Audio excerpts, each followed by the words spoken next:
Hello and welcome to RBNY UK podcast. My name's Luke, and that's Ronnie. How are you, Luke? I'm not bad. How are you? I can't complain. Well, I can complain because it weren't 3 points, but not complaining. No, not going to complain. And boy, it's quite a bit to talk about tonight now. Oh, now it is. We've got a lot to talk about. I'm just putting it as into the Red Bull discussion group so they know. That's on the UK podcast.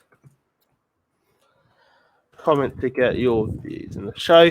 So we're very delighted today. We're a bit later on the intro. We're joined by this one's a legend in our RBNY media, Daniel Feuerstein. But first of all, we talked about the point. We get into intro. It was late nights for actually last night, wasn't it? Oh yeah, it's what we're used to. It could have been later. Could be later. We nearly got that late on. Saturday night. Saturday night. That was yeah. We were getting worried then, and we thought it's 3:30 a.m. here. We're still not kicked off. Yep. This could be an all-time late one. It wasn't luckily. Yep. And we got there. So we got there. But it's time. Is it time to find an intro? Let's run the intro.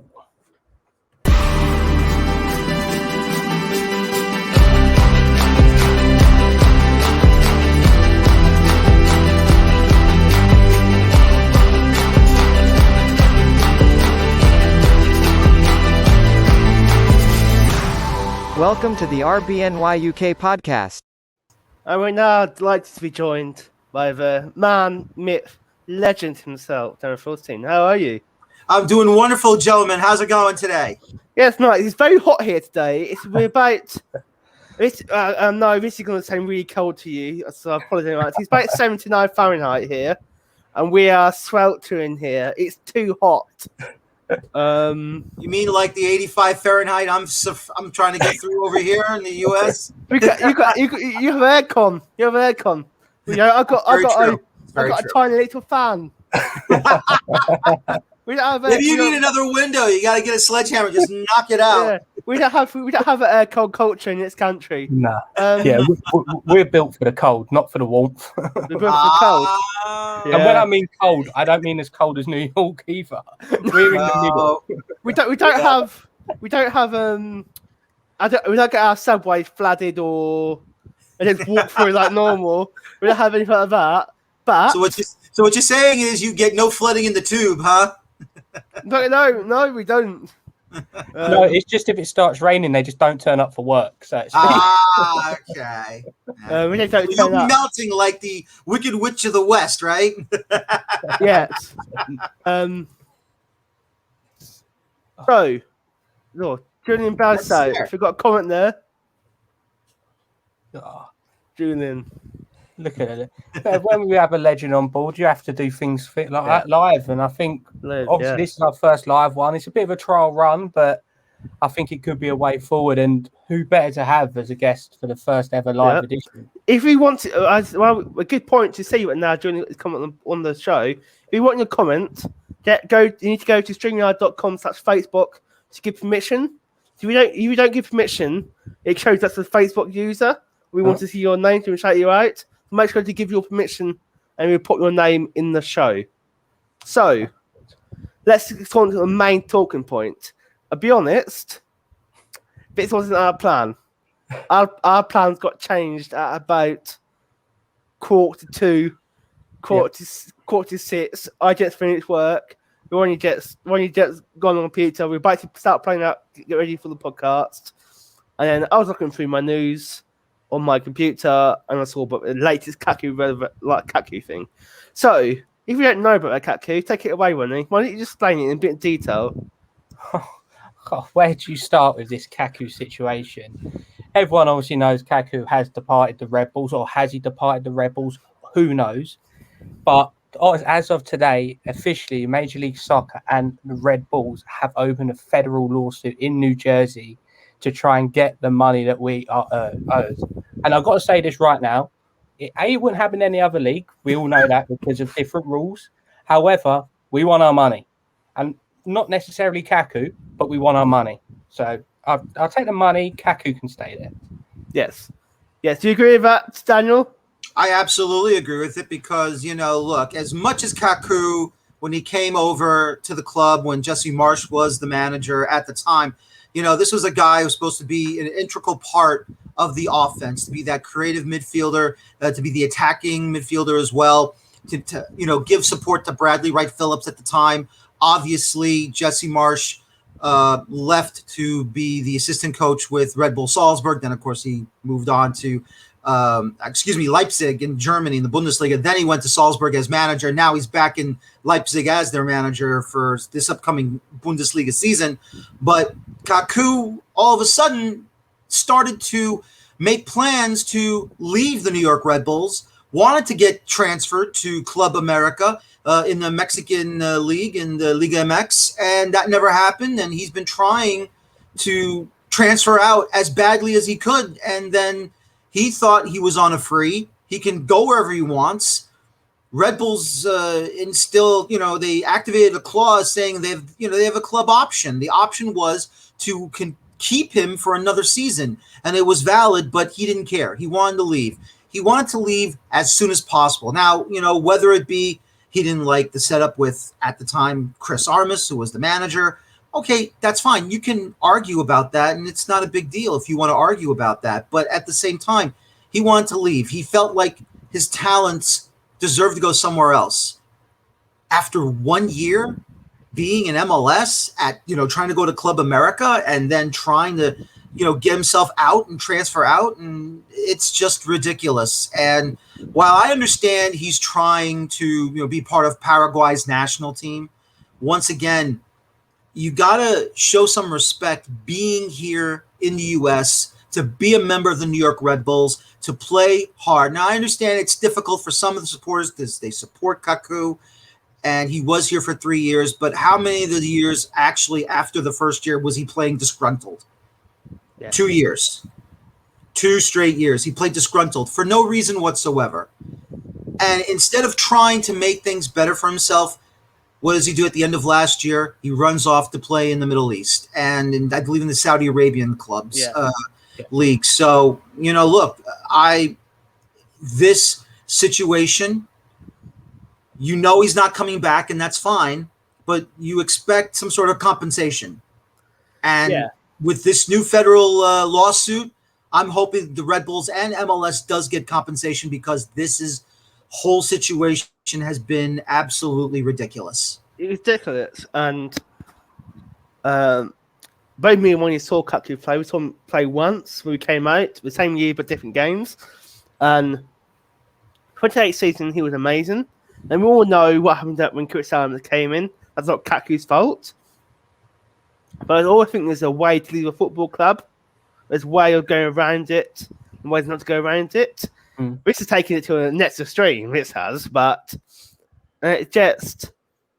obviously, we had the incident, was it in Kansas City when he kicked a fan with a football? I can't know where it was now. Was it Cincinnati? I can't even remember where it was. Somewhere. I just remember I just couldn't believe what I was watching when he just somewhere. turns around and kicks it in someone's face. Yeah, somewhere he did something stupid. Again, that's what I was talking about earlier. We've got a few people who've got Facebook users. To do that, like to do the account, go to streamyard.com/Facebook so we can actually see who you are. We'd like to give you a shout out. So, that one from Julian says he was more aggro than his worth. We had like 35% worth of decent time on the pitch from him. That's probably a fair assessment, given his time on the pitch. Like, yes. Oh, obviously, Daniel's obviously dropped out. We'll get him back soon, I'm sure. Just touching on the whole situation. I think it's such a unique situation that the MLS and Red Bulls got to set a precedent, because if they let one player get away with it, then a lot of people will see their contract and see obviously that last year of the team option, and they'll just leave. So they've got to nip it in the bud now to stop future players having the same situation. And obviously, you can't just let your assets of the league and of the club just desert you when you need them the most. No, obviously not. And the main point in the lawsuit was they actually had to go out and pay $5.5 million. We actually know the price for Kamala now, because it was undisclosed. But in the lawsuit, it stated it was $5.5 million they paid to get a replacement. Yeah. So they paid money to get a replacement. They might not have to do if Kaku hadn't left. But that's the thing. He had the option of the year.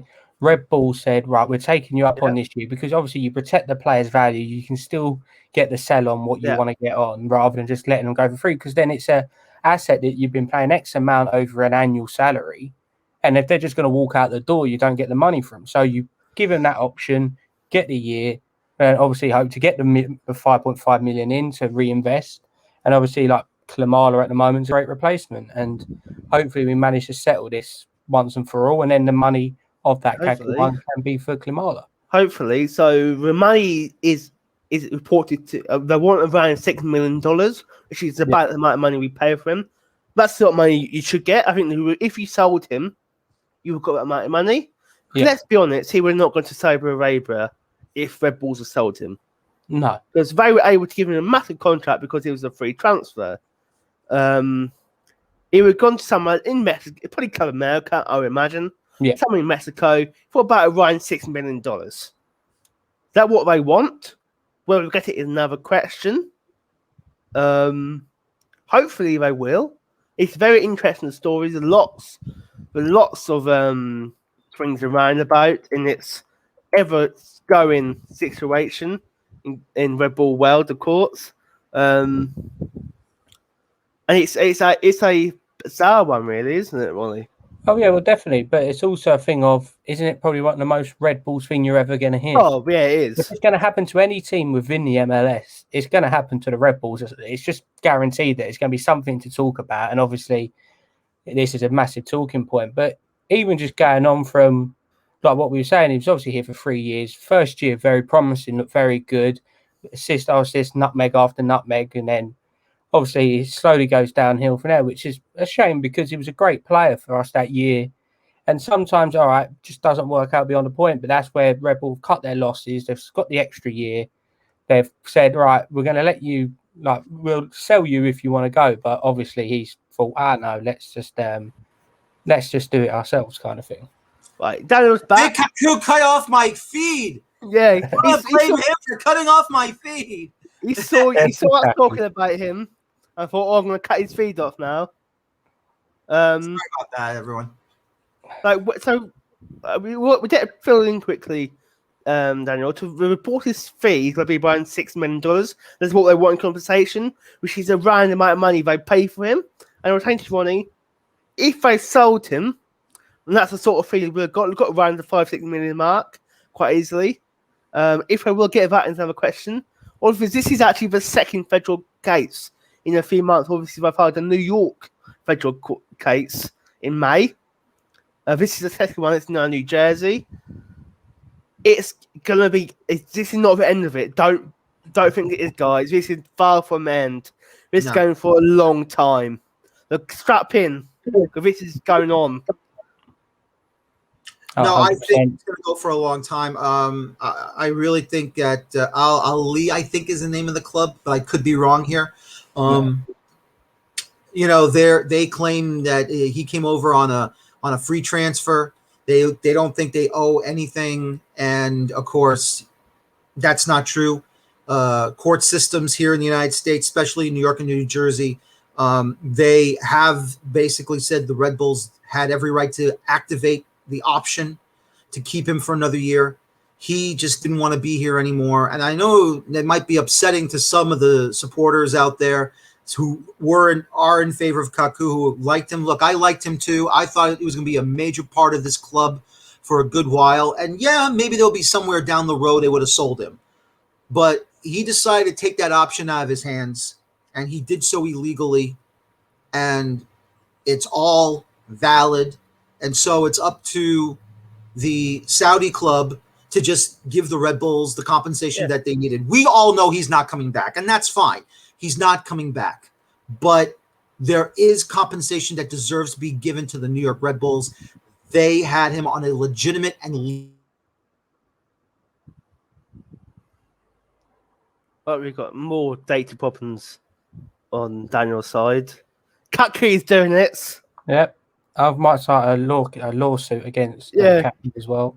Kaki's doing this. So, like, I'll quickly breach the subject.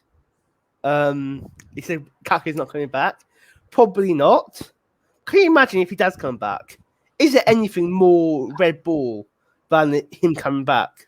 I think it's now got to a position that it doesn't matter how it's going to be sorted, whether it's if for some reason the lawsuit doesn't get settled and MLS obviously says that Red Bull's back, there's no way back for him. The fans got to a point of, obviously there's a load of people who like Kaku, but once you drag something through the dirt, there's no going back from it. And No.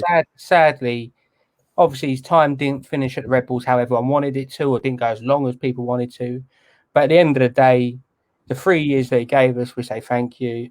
We try and get this lawsuit over the way. We put this in the past, and the young bunch of players we've got now, we're focused on them and let them play out and see how it goes. Yeah, that's the way. I think it's the way you got to go now, haven't you? 100%. I think obviously touching on this season and the young players, it's the attitude of players, and I think obviously Struber's quite strong on the attitude of players, and I think it's really coming into sight, especially over the last few games. Obviously, the lovely Storms and obviously Toronto last night, but the players seem happy around the training ground.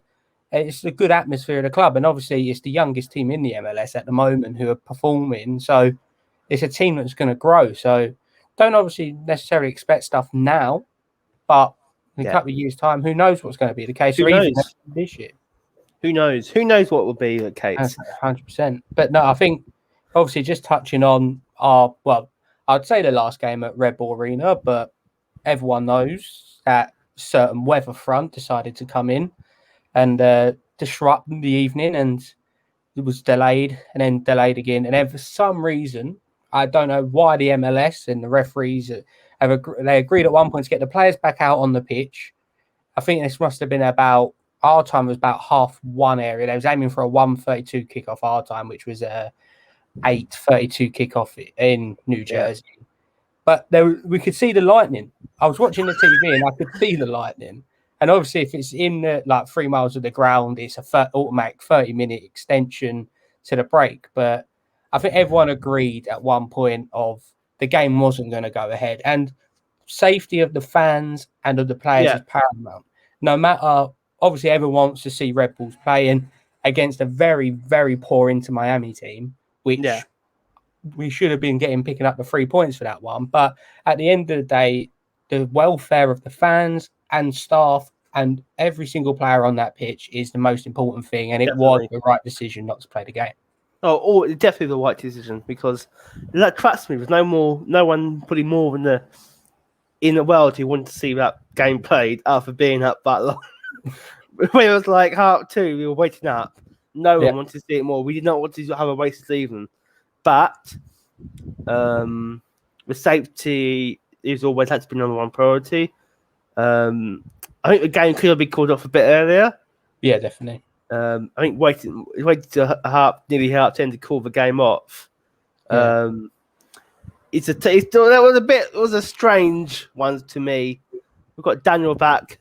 Sorry about that. I'm having power issues at my residence, so hopefully through the phone, the smartphone will be a lot better. I apologize about that. That's all right. It happens. Always happens. So we're talking about the postponement of a Miami game, which what was the time when the match got postponed here? About 3:30 a.m. It was 3:30 a.m. our time, so that was summertime here in New York City or in the eastern part of the United States. Unfortunately, the weather is not that great, especially in the summer heat. And we had at least tons and tons of bad weather coming over. I think it was like 4 or 5 consecutive storms. I know the league was trying to have the match played, and unfortunately, it just could not happen. I mean, I was on the Weather Channel, which is here in the U.S. I don't know what it is in England or in the United Kingdom, but basically the radar showed that all the storms coming, it wasn't going to end until after 1 o'clock in the morning Eastern time here in the U.S. So there was no chance this match was going to get played. And it's a shame because Inter Miami is ripe for the picking by any club. And of course, their last match in midweek was against New England Revolution, who's been very strong so far, leading the Eastern Conference, and they get destroyed 5-0 by Philip Neville's side. And what probably would have happened against the Red Bulls? Probably a loss. So all I can say is that here on the East Coast, where it's super humid, super schmutzy, when it's the summertime, and you're going to get thunderstorms all the time. You hope you don't, but you do. And this was one of those times where the match probably get, I would have to assume, made up during the international break. We're all guessing September. Yeah. Probably get made up probably on the weekend, that Saturday before the U.S. plays their second World Cup qualification game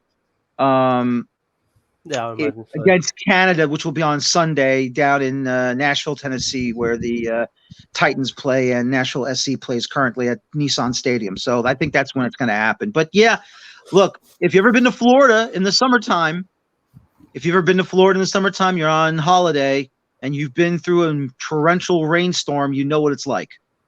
I haven't been to Florida, but I know people that have. So this is a great one.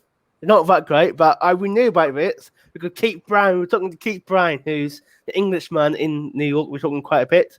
He sent us the photos, and the street up to New Red Bull Arena, which obviously I've been to, it was completely flooded, and it was quite surreal, really, when we saw the images. What we find most strange, I think you agree with it, Swanee, is when we see stuff like that, when we saw the video of the subway being filled up, and the woman gets walked through it like it was an everyday thing, we get so shocked. But when we talk to people like Anthony, who's a good friend to Sheriff said, he goes, "Oh, it's just it's a normal thing." And we're like, "What?" Like we get 2 inches of snow in the UK, and we come to a standstill.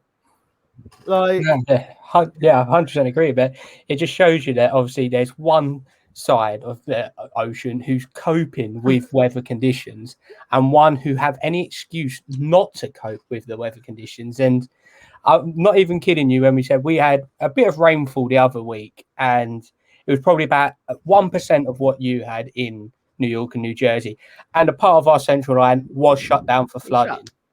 And I actually did at the time compare it to see how much difference rainfall there was. And it actually was 1.8% of what the rainfall was in New Jersey we had that day. And obviously we had flooding, and everything shuts because Britain's Britain, and everyone knows it. We have an inch of snow like that. Oh no, we can't fly. We've got to put ground every vehicle. Can't go to work. For those who are Americans who don't know, the Central Line is like a C or D train on the subway and underground. They were definitely very confusing. But yeah, anything happens here, shut everything down.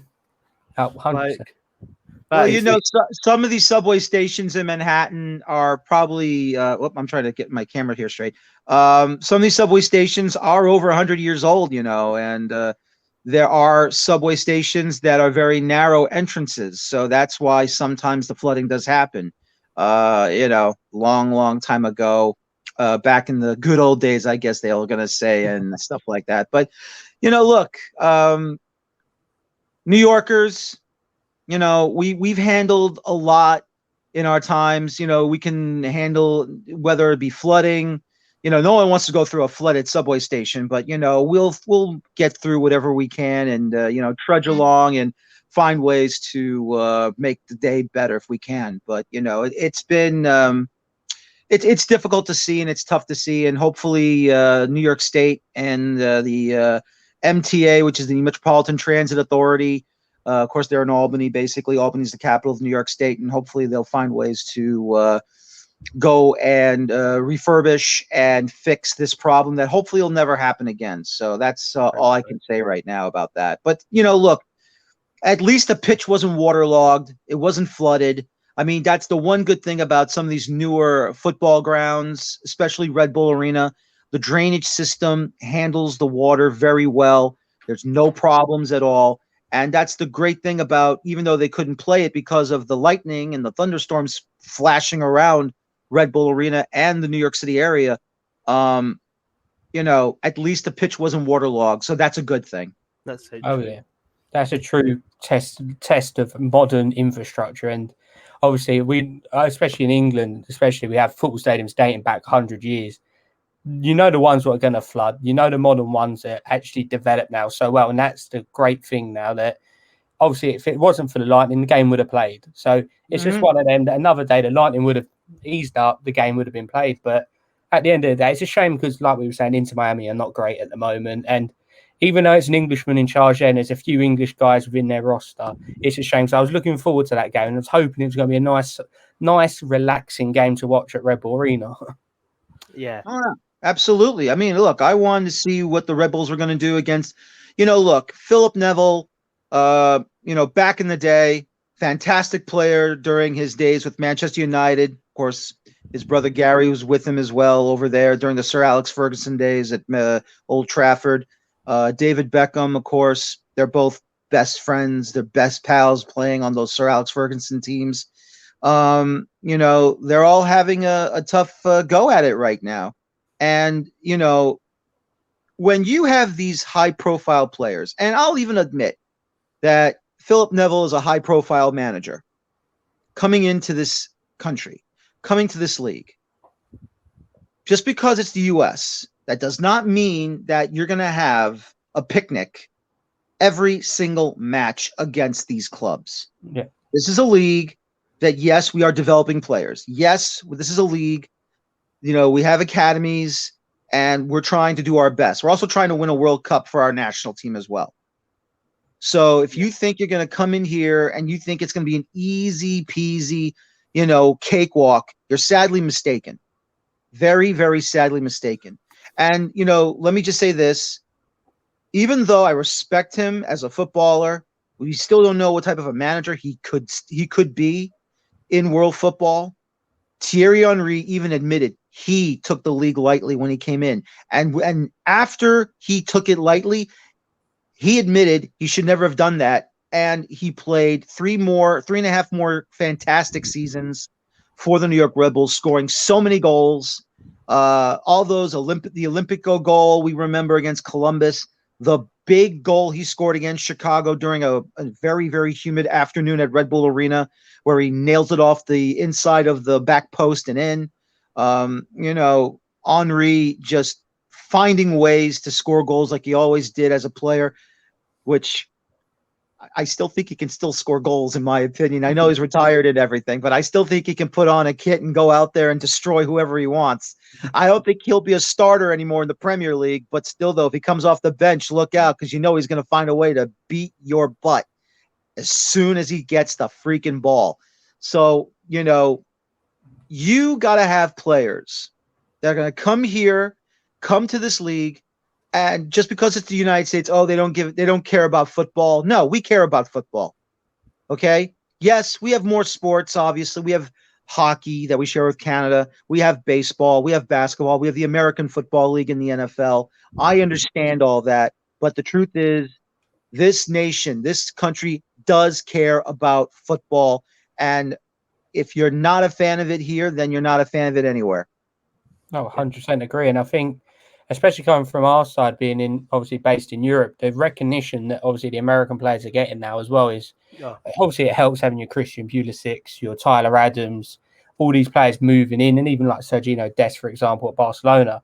But it's only going to help the reputation of a country when they're getting players who are playing for the top teams. Look at Weston McKennie, for example, who switches Schalke, who's struggling at the top Bundesliga, and then they say, we miss him so much, end up getting relegated next season, moves to Juventus, and actually looks well in place. But I was saying to someone, you go to the MLS then. Look at Gonzalo Higuain. He's admitted it as well. He went, I was coming over it. I thought it was a quick payday, easy game football. And then he's even come out admitting saying it's not as easy as it once was. And everyone knows that because American football is getting more credible by the day. And I think a massive advocate of that has got to be, look at Jesse Marsh now. He's taken the MLS by storm. Done so well transforming Red Bulls. Obviously goes to assistant manager, impresses so much like that. We'll give you Salzburg. And now he's leading one of the top teams in Germany who are going to push for their first ever Bundesliga title. And only imagine, I'd love to see Jesse Marsh holding the Bundesliga at the end of the year, what it would be doing for American sport. It would just boom it even more.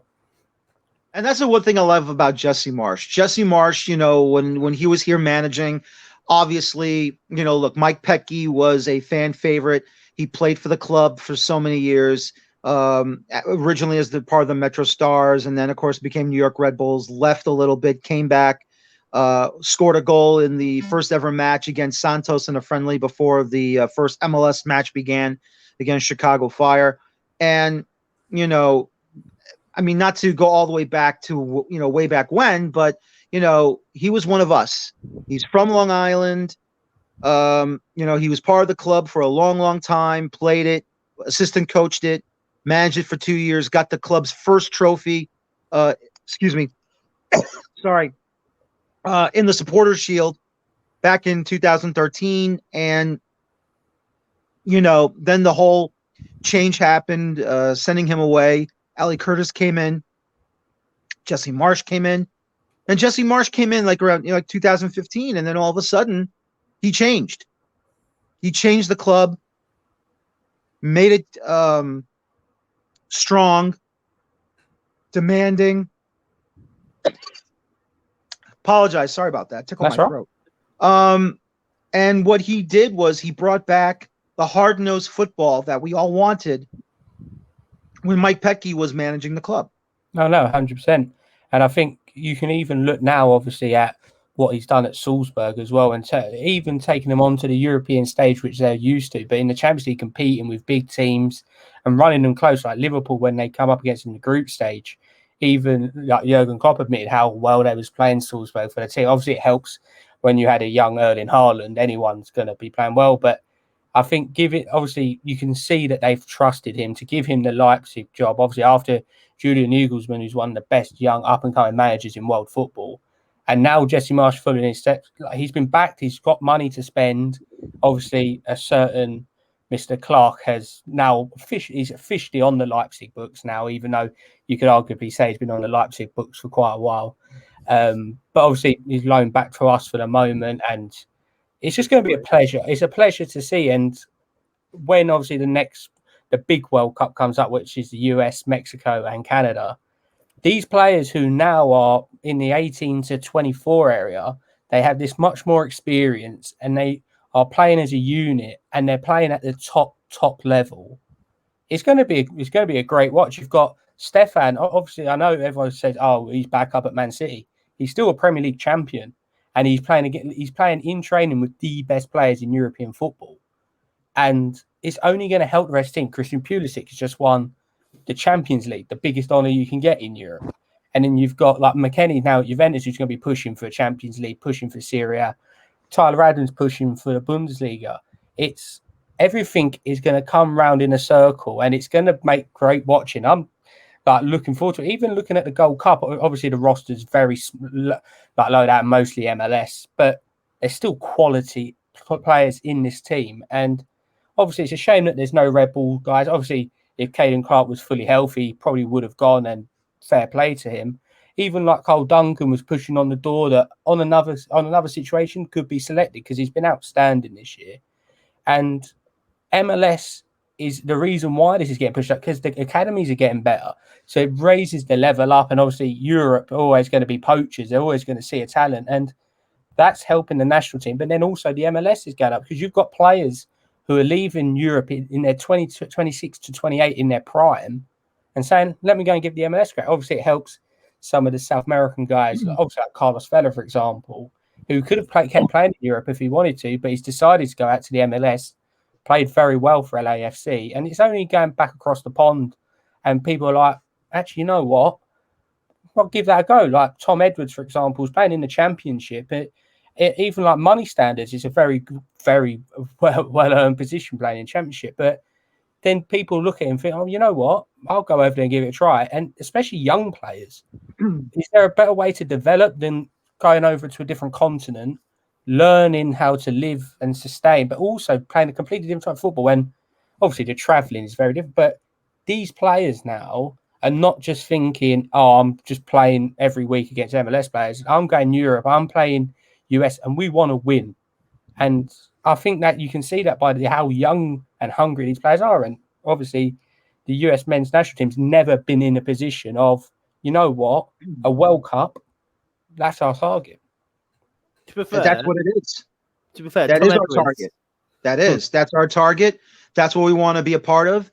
That's what we want to get to. That's the upper echelon of world football. Obviously, we want to win a World Cup. We're so hungry as supporters and media to see that opportunity to hoist that little golden trophy in the air after a final. Don't know if it'll be in Qatar.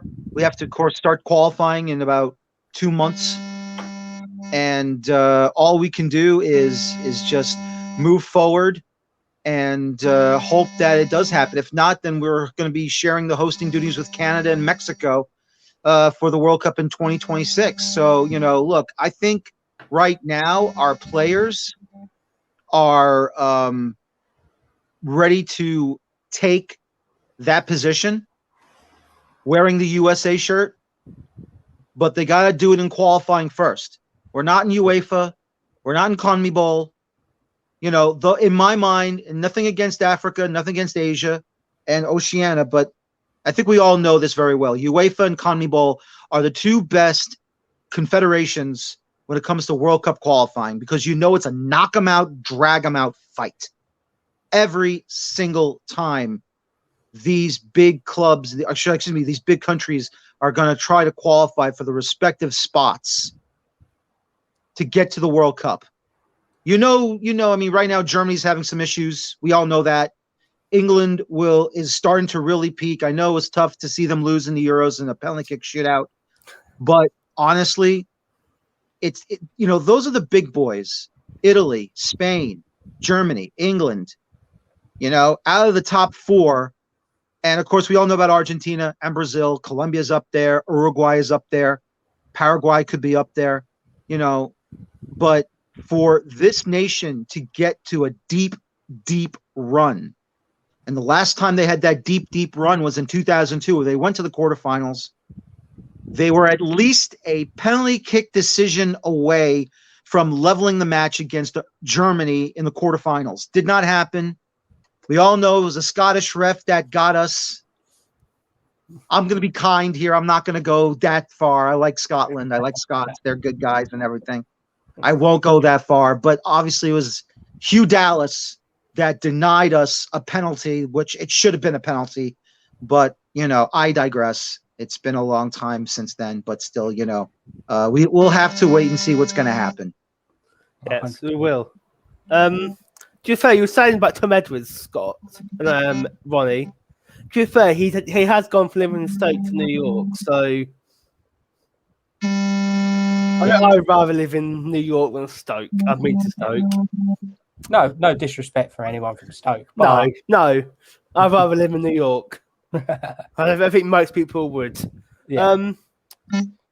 Very quickly, we should talk about the last match quickly, shouldn't we? Yeah. The Toronto. So it was a hard 12 kickoff here. It was 7:30 your time, right, Daniel? Mm-hmm. Yeah, 7:30 or 12:30 here.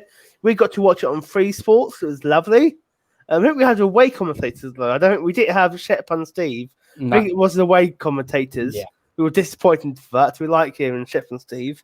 But it was the Red Bull could be 2-0 up within the first 10 minutes. Probably should have been. I think he should have taken them chances better. I'm gonna say Red Bull dominated that first half. It should have scored a goal.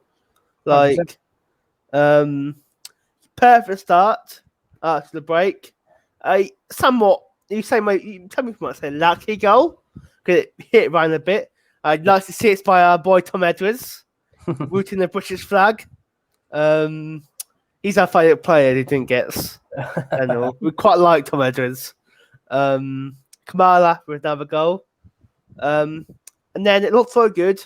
Then Toronto started dominating. And then got the goal. And it brings us to a very good point during that because Connell saved the first shot. Yeah, of course. But maybe you could argue you should save the second one. But Julian said, will you broach the issue of why? So obviously Ryan Mayer is Irish, who didn't know. He's half Irish. He's not getting locking. He's clearly number 2. Last season he started number 1. He got thrown around a bit. It was really between him and who am I thinking of? Can't remember his name. Come on. Is it David Connell? No, that's Coronel Janssen. Come on. I think we got Connell. We had the Connell at Ipswich. I think Jensen. They were put up, and this season he's clearly number 2. Yeah, Connell has been okay. It's not been amazing. He's been okay. He's not really got a lock in. He won't get a lock in, I don't think. But do you think he should be?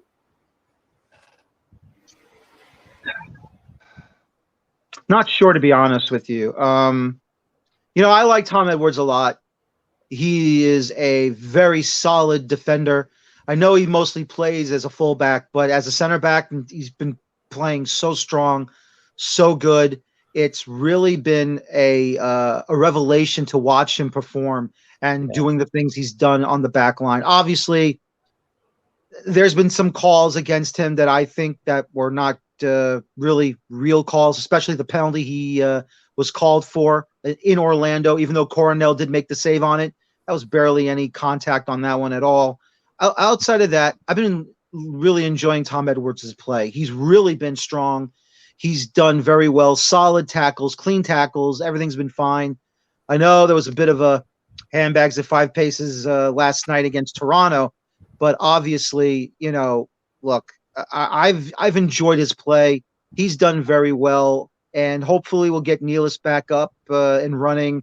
We'll see what Reyes can do, once he's back from injury. But still, though, Tom Edwards has been a solid backliner, and obviously he's on loan. Would love for him to stay, but if it's not possible, then you know what? I'm glad he came over for the season, or maybe hopefully it's 2 seasons. We'll have to wait and see.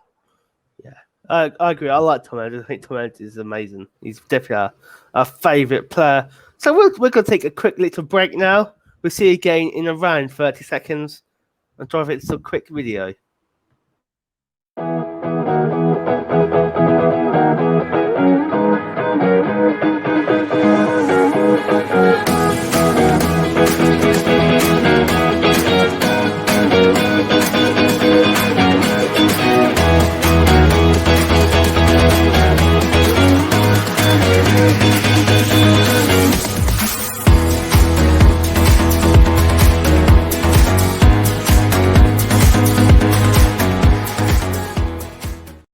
Hello and welcome back. Hope you liked the video. If you haven't guessed by now, you can sort of read the story in all of our videos. So you watch the beginning, the middle, and end. You'll see a story.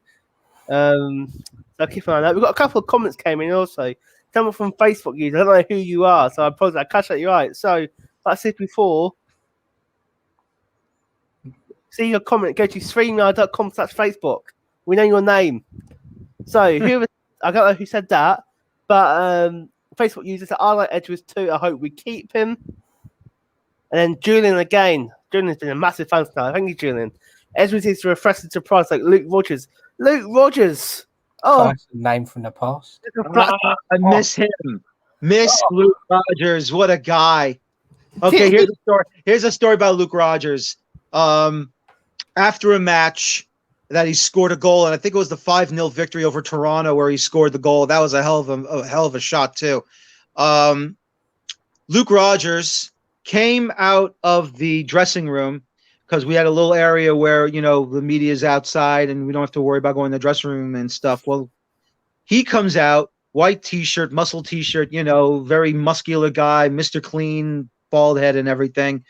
And, we're all asking him questions. And I'm just putting my head down because I want to make sure I heard every word he says. And I look down, he's got spikes on his freaking shoes. Got those little metal studs. Am I right? I'm right in thinking he could get a visa, could he? Something like that, some sort of visa issue. He can get visa to come back for the season. He wanted to, but something in his past happened, which is a shame. 1 year of Luke Rogers was not enough. Everyone wanted him to come back. Everyone loved him. The little English tank, they called him. It was really, really nice guy. I know he's working for some sort of player agency company, I believe. in England, or it's like after the fact. So Yeah. you know, What do you but I think? hope he's doing all right, though. I hope he's doing Yeah. all right. I know he was missed when, unfortunately, he couldn't come back in. Yeah, I think you think about it. We had quite a few great Englishmen, haven't we? You think Rogers, Lord Sam, probably the big one, probably the best ever player in the history of the Red Bulls. Right, Phillips is probably the best player. Not probably is the best player to ever play with the Red Bulls. He's an Englishman. And you got Tom Edwards. Do we have someone else? Who else do we have for a bit? Been quite a few. I think you also have Drew Yearwood over here. Yep. Yeah. And he's done well, actually. Shame that I think hopefully he won't be out too long with the shoulder injury, but when he landed hard. But hopefully Drew Yearwood will be back out there. Hopefully. We've got Egbo as well, obviously. Yeah. Is twos. Keith Brown, he shorts his white if he allowed to freaking fight. Luke Rogers. Love that. Julian, I saw him play versus Vancouver. Cameron Sava got a massive cheer. What a guy. So, we get back to the match. 1-1, and then it equalised. I would say a decent point against Toronto. I would be happy with a point against Toronto. And we were watching it. I was saying in the group chat, no wonder everyone hates Toronto, because that's so awful. Like, it was a head injury, a genuine head injury, and they were moaning. I know. I know. That's what the referees do now. If there's a head injury, you got to stop the match. Referee has to blow his whistle and make sure. And Toronto was upset because play was stopped, all for a head injury. So Teldo should know better, because if that ever happens to him, he better hope and pray that the referee blows the whistle, so that they can attend to his potential head injury. I think football never seemed to learn. Like, say something awful happens. Say someone lost their life on football due to head injury. For weeks and weeks and weeks, we hear after what a disaster this is. We must never let it happen again. But when that happened, I was saying, lucky he was okay. But imagine if it was something really serious that was happening. They were moaning. Like, that doesn't sit right with me. Like head injury, you got to do it. Like, we saw what happened to Christian Everson, sadly. No one head injury, but actually, what can happen? Like, you got to caution is always got to be a number one thing. These are human beings in the end of the day. Their life is worth a lot more than if you get a goal of football. I'm sorry, but how I see it.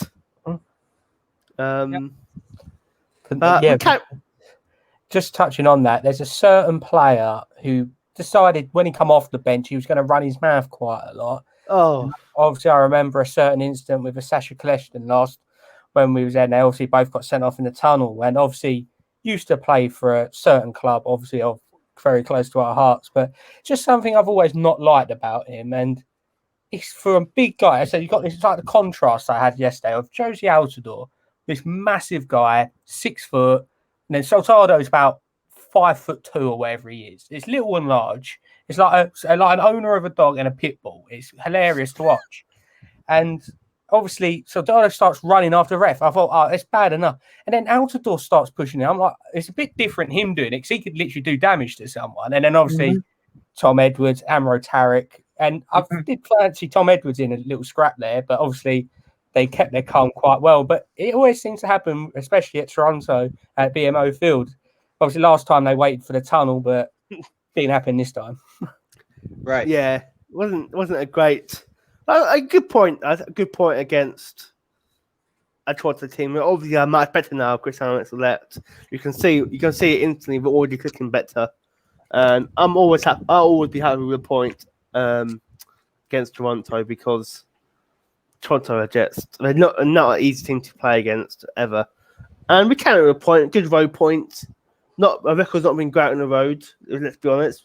We've lost more games than we won. Lost more games. We've now got a road record of 1-4-1-2. Yep. Not an awful road record now. So a decent road record. So we're getting there. Then we head back to Red Bull Arena. So I think it's time for our next one. This is quite an interesting one. Moving on to Caden Clark. obviously Caden Clark, we talked about it earlier, is set to move to Leipzig in January for his permanent move. But Kevin Farwell has said he could possibly stay at Red Bull Arena event at Red Bull New York for the next season. Basically, this is all rumours, not anything official before everyone gets decided. Basically, what we said is, if it's better for development, he could stay here. Well, that's interesting. I found it interesting. Obviously, we all want Caden to stay because Caden is a wonderful player. But imagine if we can keep Caden Clark for another year. Think what he could do next year. Another year older, another year stronger, another year to get some next cap. You know, honestly, Caden Clark has been an amazing talent ever since he was discovered by that Barcelona American Academy out in the West and somewhere in the Midwest, I think it was. And then Red Bulls brought him over, and he's been fabulous, absolutely fabulous since coming over last year. Of course, scored his first ever league goal in Atlanta, the banger he had against Toronto, scoring 4 straight home games this season. Obviously, the appendectomy is not what we all expect him to get and have, obviously, but you know, when you're seeing a player like that hustling, getting to the proper positions, trailing plays, and putting the ball in the back of the net, this is something that you want to see for the future for the national team, and he'll be fighting for a spot for that national team somewhere down the road. Don't know about now, but the one thing I will say this is that I felt he should have made the U.S. Olympic qualifying team for Tokyo this summer. I thought he should have made it. I thought Kyle Duncan should have made it. None of them were picked by Jason Kreis. And we all saw what happened in that semifinal round. You lose that match. You don't go to the Olympics. You don't represent the U.S. You don't represent CONCACAF. And that's another, disappointing moment in our national team and our federation, because you're not going to a 3rd straight Olympic tournament. And hopefully when the next round of games happens in the summer, that our kids are going to be able to go over there, because this is getting ridiculous. You cannot lose not playing in the Olympics for these kids. Can't. No, 100%. Yeah, it is. Our team usually doesn't enter Olympic football team, I don't think, do they? I don't think so. Yeah, women's we don't enter men's team.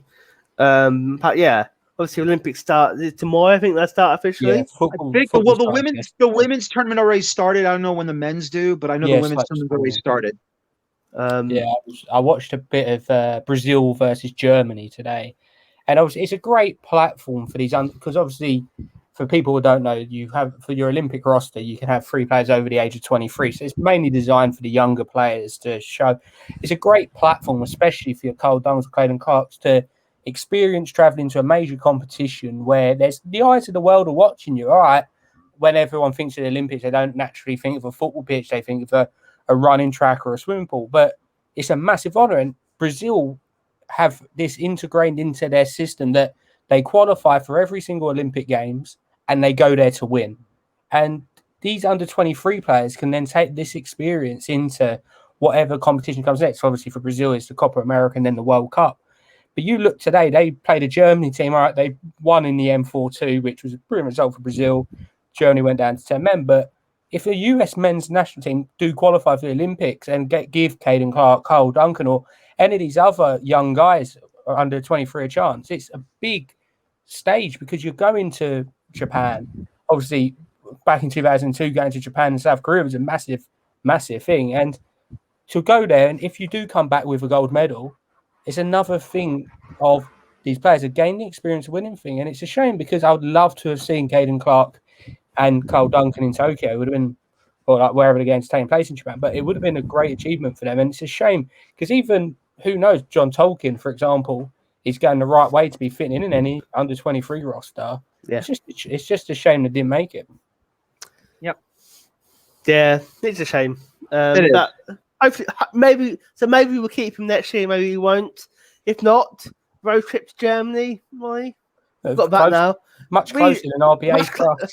Yeah, much closer. So well, when I say RBA, it's all RBA, but Well, but Caden Clark is one of them. Obviously, wonder kid. Everyone can see that, and obviously, people in Europe know Caden Clark is, so you know he's a big player at 18 years of age. And obviously, it will help him having Jesse Marsh and Tyler Adams and having two Americans there, especially Tyler Adams, who's done the same transition from MLS to Leipzig. And obviously, it's a young core that they do like to bring through at Leipzig. However, 18 is still very young to be going to the Bundesliga, to a foreign country and playing. But if Leipzig say, we're going to give him a chance, fair play to the kid. Hope he goes there and smashes it. But if they say, do you want him on a 6-month, which could then extend to another 12, I would snap in a heartbeat, because he needs to play. And obviously, it's a shame, obviously, he's had to go through a procedure which stopped him playing for a month. But the kid's the talent. And it's like when Tyler Adams broke through. I remember watching his first game against Chelsea, and obviously that had Europe talking. Caden Clark has got Europe talking, and that only goes one way, and hopefully he just smashes it. Yeah, let's hope so. Yeah. If not, we got a good road trip to Germany. So we haven't really got a perfect excuse now, really. Yep. Three ex-Red Bull players. We've got a perfect excuse to go on that road trip now. So Yep. So we're moving to the next thing now. So obviously, it's rivalry week. It's an all-time rivalry. I don't care what MLS says. DC is a main rival. I don't care what anyone tells me. DC are always a real rival to me. Exactly. No MLS manufactured derby is going to change that to me. DC, I want to beat DC. I want to win the Atlantic Cup. I want to bring it back to Red Bull Arena this year. It's a late one here. It's 1 a.m. kickoff. Yeah. To be fair, we're used to it by now. It's not really an early kickoff in MLS for us. It's at Aldi Field, so it's another away game, second straight away game of the season, of course. I don't think we haven't heard debate. It's been on UK TV yet. Not yet. It has been. Not yet. Yeah. That doesn't mean anything. We got told a day before. What game was it? The Trans game on TV. Yeah. You'll probably find out a day before again. That's how it works here. We'll keep you updated on our social media, of course, if we find out the game. But it's a big game. Like I say, it's a rivalry game, and both teams are quite close. It doesn't matter. Does not matter. This is the original league derby. This is the one that everyone wants to watch. This is the big matchup. No matter how good or how bad either club is, it's DC versus New York Red Bulls, period. Yeah. How many times we've seen DC upset the Red Bulls in the playoffs? Red Bulls have upsetted DC the last two playoff meetings ever since they left RFK and started their to play over at Audi Field, which I've been to a couple of times, actually. The Red Bulls are unbeaten in the last 4 matches at Audi Field. RFK Stadium was a horror show, but winning and not losing at Audi Field has been magical. I remember the first match there, Bradley Wright Phillips scoring his 100th career MLS goal, and then returning there for the 3-3 draw where he scored the hat trick, his last hat trick with the Red Bulls. That was an amazing. That out of all the wins against DC United, that 3-3 draw was magical, because I felt at that time, because it's not just having Brad scoring the hat trick. You had Wayne Rooney, you had Paul Arriola, you had Luciano Acosta. Now he's with FC Cincinnati since coming back into the league. That's what you want to see from a rivalry standpoint. Granted, you always want to see the Red Bulls destroy DC United, obviously. But I've always felt that the derby has to be healthy. And when they had those three at that time coming over, and they were scoring goals, and then it's only BWP, only Brad, that converted the hat trick against them. That was amazing. I left Audi Field not just proud because they got a draw on the road, but Brad found a way to make everyone that was wearing black shirts leave crying. That's how amazing Bradley Wright Phillips was for the Red Bulls. He looked tremendous. One of the best quotes Wayne Rooney has said, this is a genuine quote, was when he saw Kay, and he was asked about, he was told about raccoons, and he actually thought they were joking. They had to tell him, no, we're being serious. The raccoons here. Like, he generally thought they were making it up and taking the bits. Like, no, there were raccoons there. Yeah, but it was an awful stadium, not awful. Is it as bad as Yankee Stadium? Probably not. It's up there. But it's going to be an interesting game. Like I said, we want to beat them. We always want to beat DC.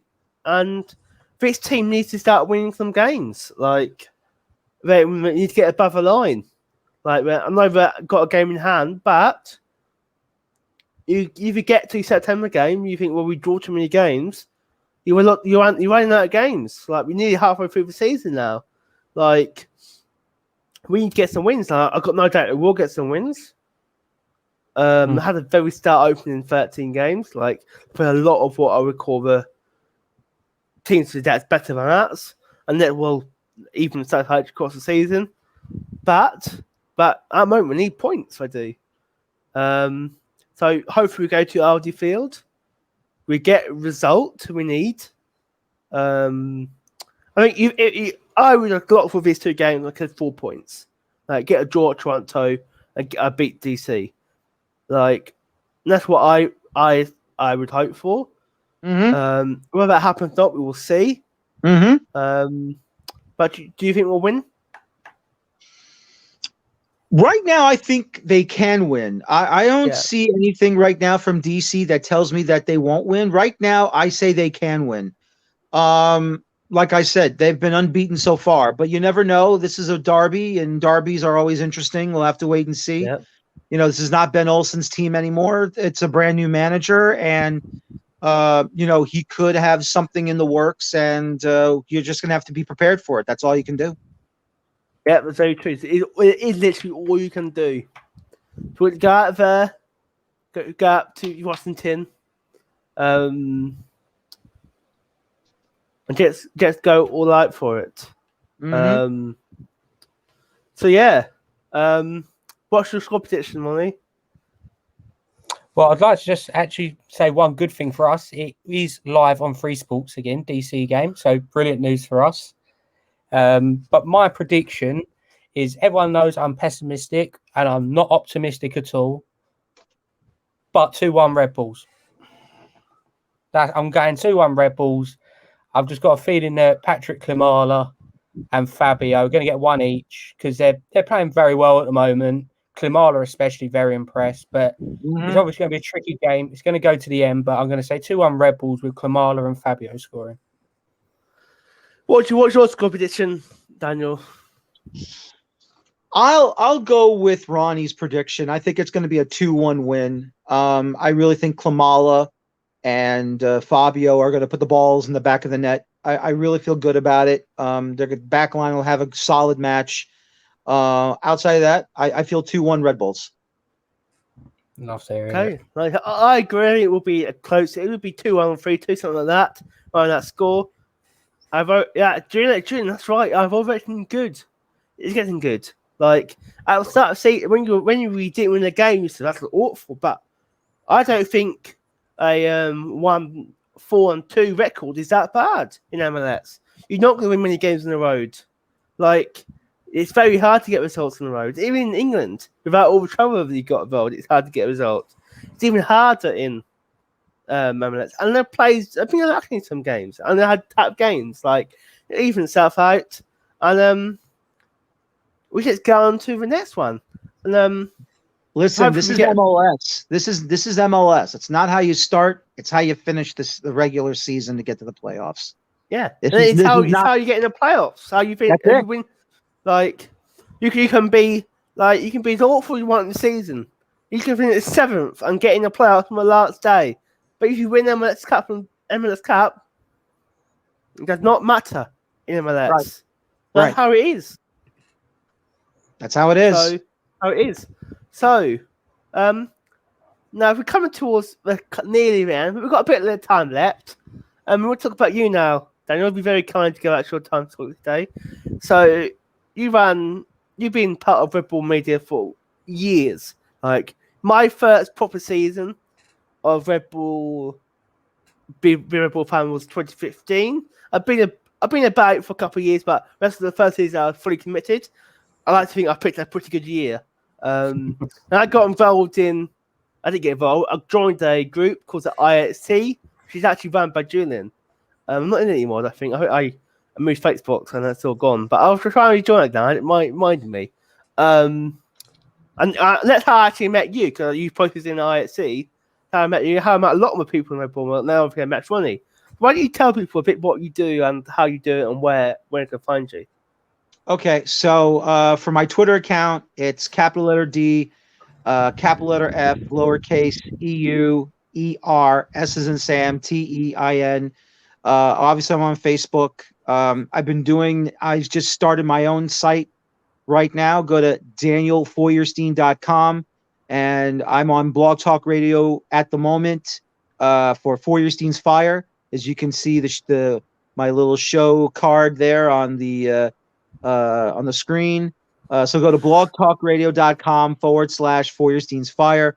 Not only do I just cover the Red Bulls, I also cover American soccer, everything that involves MLS, USL, NPSL, also the men's and women's national teams for the United States. And, I've been doing this, I think I've lost count, probably close to 20 years now. Look, I was a supporter, and then one day I'm like, I want to cover the team as a writer, and so I did, and then joined different sites. I was part of Champion Soccer Radio Network, started by, of course, two Brits, and still friends with them for a long time since then. Covered the club, of course, back for Once a Metro of SB Nation until this season. Now I'm on my own personal page, and it's been great. And, you get to see things that the normal supporter does not see. So it's been very good. Yeah. I think when we started this journey, we started a few years after you did. We started at the start of this season. There's a lot of people took inspiration from. Mark Fiskin, obviously, is a huge one. Yourself, you've been a huge inspiration to us here. Yeah. You do a fantastic job, and we really love talking to. We love having you on. It's been amazing having you on. I think one last thing before we go. I've got a question from Keith Brown. I thought this is a perfect way to end it. I love Keith. Keith's a good guy. I love Keith. Keith is a great guy. I enjoy talking with him. He's one of the old guards of supporting this club. He's wonderful. I love him and his family. We love Keith. Keith he's English as well. I know. For us, that's amazing for us. Like someone lives in there, support the team. That's amazing for us. So. Like, obvious choice of the question, but might be different for everyone. Who he rates as the best Metro/Red Bull player of all time? Oh, God. There's just so many. The best of the best. I'm going to give three. Okay. And, we got to be fair here, because we have to go with these three players that, in my book, were absolutely spectacular. I mean, you could go Thierry Henry, you can go Juan Pablo Angel, it's fine. That's your choice. But I think, in all honesty, the three people that I would put right now, the original Metro legend and Giovanni Savarese. You got to go with Clint Mathis. And you also have to go, finally, and you two will love it, Bradley Wright Phillips. Because in my mind, Giovanni Savarese, fine, he was a poacher, but at the same time, he scored some fantastic goals. We can't forget the bicycle kick that leveled the match against the now defunct, the defunct Tampa Bay Mutiny. They won it in a shootout back in the day. Clint Mathis, the 5-goal destruction over FC Dallas, then the Dallas burn. And of course, you cannot forget the 60 to 70-yard slalom he challenged 3 different defenders against Dallas at Giant Stadium. And when he just got to the top of the area, he bombed it past the goalkeeper. I was at the match where he not only scored the hat trick, it was a right-footed free kick, which I called the Honduran special because he did that to the Honduras during World Cup qualifying back in 2001 before they went to the World Cup in South Korea, Japan. A running left foot goal and then a header to finish off the hat trick in the second half. That's how good Clint Mathis was back in the day. And then, of course, Brad was sensational. He tied Roy Lassiter for most goals in the season record, along, of course, with Chris Wondolowski, scoring tremendous goals. I mean, he fed off of both NYCFC and Houston Dynamo. I've always said this because at the time before NYCFC came into existence, he would destroy the Dynamo either at Red Bull Arena or at BBVA Compass Stadium in downtown Houston. There is this old 70s movie. It's a bad movie. It's one of those B-C rated movies, but it's funny because I remember. It was called Superbad. This guy was a cop in Florida looking for, he gets these superpowers, but, just like kryptonite is the Achilles heel to Superman, if he saw the color red, it'd be his Achilles heel, and he would just lose his powers for the moment. Because every time Brad saw orange, he would destroy him. Poured in goals out of nowhere. So that's why I would always joke around with Brad. Every time you see orange, you score goals against Houston. He wouldn't admit it, but that's how I would ask him. So, yeah, those top 3, obviously. Not counting Henry, who's been fantastic. Not counting Juan Pablo Angel, who was fantastic. But the top 3 legends of this club, no particular order, obviously. Giovanni Severese, Clint Mathis, Bradley Wright Phillips. I think it's a very good selection. I would go with that. It's a great selection. So we're nearly at the end of the time today. It's 8:13 local time here in the UK. So thank you for joining us today, Daniel. It's been an absolute pleasure having you on. As Jimmy said, you're a legend of Metro Media. Very happy and privileged to have you on tonight. I appreciate that. Thank you very much. Great to have you on, and I'm sure we'll have you on again at some point. We don't know. Maybe we'll do an MLS Cup special. Let's hope. Things are crossed. Maybe after all 3 years it's finally happened. Because the thing is, we've always said if we made the MLS Cup final, we'd come over and watch it. There's real chance because of travel restrictions we wouldn't be able to come. So you know what happened next year, don't you? We get to MLS Cup. That will happen. That will happen. So thank you very much. Hope so. We'll cope with not being able to watch it if we win.